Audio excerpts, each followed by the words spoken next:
Les mots loi et nature sont-ils compatibles? La loi naturelle ne s'oppose-t-elle pas à ma liberté? Tout d'abord, qu'est-ce que la loi naturelle?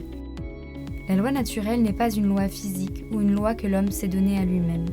Elle est une loi morale, universelle, inscrite dans la nature de l'homme, dans sa conscience.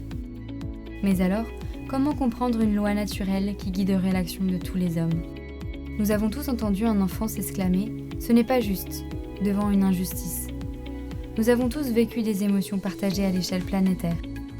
L'effondrement des tours à New York, ou la joie de savoir que des mineurs au fin fond du Chili sont sortis sains et saufs après un effondrement de leur mine.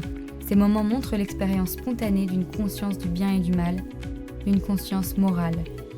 Et ces exemples montrent que cette morale a un rapport étroit avec la vie humaine. Cela nous permet d'affirmer deux choses. La vie humaine est un bien, et tous les hommes ont une communauté de destin et une loi commune inscrite dans leur cœur. Si la vie humaine est un bien, on peut alors considérer comme bon tout ce qui la protège, l'interdiction du meurtre par exemple. En élargissant, la famille, le lieu où toute vie humaine naît ou grandit, entre aussi dans le champ de la loi naturelle et doit être protégée. Et plus largement encore, la communauté doit être protégée par la loi naturelle en la dotant de règles d'action concrètes en vue du bien commun. La loi naturelle n'est donc pas un ensemble de propositions et de codes votés par une assemblée pour un individu, sans se soucier de l'impact sur les autres, mais elle est plutôt une orientation originelle pour le bien et la vie, sans être imposée par l'extérieur, partant de la conscience du bien et du mal. Considérer qu'il n'y a pas de loi objective qui s'impose à l'homme en raison de sa nature est une manifestation délétère du relativisme postmoderne actuel.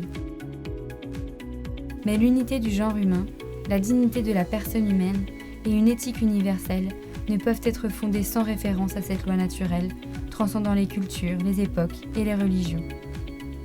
Sinon, ce sont les rapports de force qui guident le monde et la loi. La loi naturelle est donc à redécouvrir urgemment.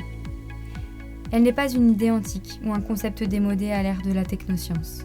C'est plus qu'une convention sociale d'un certain vivre ensemble.